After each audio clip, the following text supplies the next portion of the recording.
اسرائیل کے اوپر جوابی حملہ کیا جائے گا اور سخت ترین دیا جائے گا۔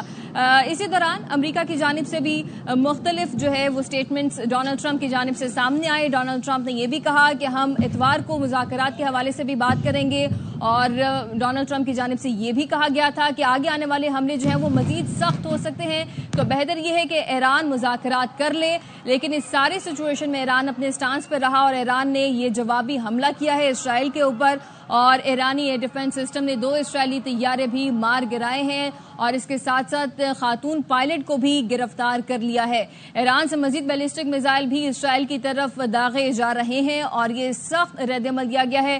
اس سے پہلے دیکھا یہ جا رہا تھا کہ ایران کا ڈیفنس سسٹم بڑا کوشچنیبل سمجھا جا رہا تھا، لیکن اب ان حملوں کے بعد یہ کلیئر ہو چکا ہے کہ اگر اسرائیل کوئی کارروائی کرے گا تو ایران اس کا بھرپور جواب دے گا۔ 100 بیلسٹک میزائل 24 گھنٹے سے بھی کم وقت کے اندر ایران کی جانب سے اسرائیل کے اوپر داغے گئے ہیں اور 5 مقامات پر تباہی مکمل طور پر یہ ہو چکی ہے، اور اسرائیلی میڈیا اس بات کا دعویٰ بھی کر رہا ہے اور یہ کلیئر کہہ رہا ہے کہ ایران نے جوابی کارروائی شروع کر دی ہے۔ پورے تل ابیب میں دھوئیں کے بادل چھائے ہوئے ہیں اور لوگوں کو یہ ہدایت کی گئی ہے کہ لوگ محفوظ مقامات پر چلے جائیں، بنکرز کی طرف چلے جائیں، اور یہ ایران کی جانب سے جوابی حملہ ہے جس کا ایران بار بار کہہ رہا تھا، اور ایران نے یہ کر دکھایا اور اسرائیل کے اوپر جوابی حملہ یہ کر دیا ہے۔ 100 سے زائد بیلسٹک میزائل داغ دیے ہیں ایران نے، اور کئی میزائل تل ابیب میں گرے ہیں، اور ایرانی میزائل سے پورا اسرائیل آگ کی زد میں آ چکا ہے۔ اسرائیلی ڈیفنس سسٹم یہاں پر پورا ناکام نظر آ رہا ہے۔ اسرائیل وزارت دفاع کی جو عمارت ہے اس کو بھی نشانہ بنایا گیا ہے، اور ایرانی میزائل حملوں میں متعدد لوگوں کے زخمی ہونے کی اطلاعات بھی موصول ہو رہی ہیں۔ اردن میں بھی سائرن بج اٹھے ہیں اور شہریوں کو گھروں میں رہنے کی ہدایات جاری کی گئی ہیں۔ 2 اسرائیلی طیارے مار گرائے ہیں اور خاتون پائلٹ کو بھی گرفتار کر لیا گیا ہے۔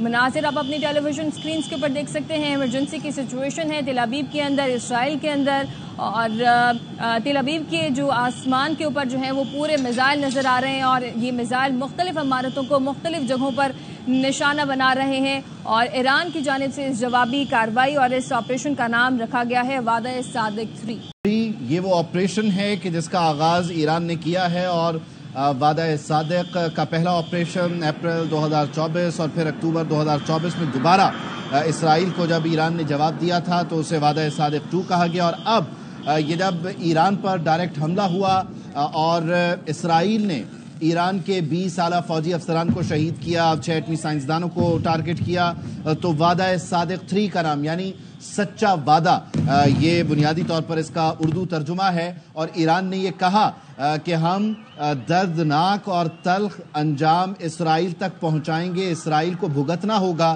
اسی تناظر میں اس آپریشن کا نام وعدہ صادق رکھا گیا ہے، وعدہ صادق 3، اور تل ابیب کی اہم عمارتیں جن میں سے ایک عمارت جسے کنفرم کیا جا رہا ہے وہ اسرائیلی وزارت دفاع کی ہے، اور اس اسرائیلی وزارت دفاع کی عمارت کو بتایا جا رہا ہے کہ ٹارگٹ کیا گیا ہے۔ وہیں ساتھ ہی ساتھ 5 اہم مقامات پر بتایا جا رہا ہے کہ میزائل ہٹ کیے ہیں۔ ٹارگٹ اچیو ہوا یا نہیں ہوا یہ دونوں طرف سے جب نمبرز آئیں گے، معاملات سامنے آئیں گے تب پتہ چلے گا۔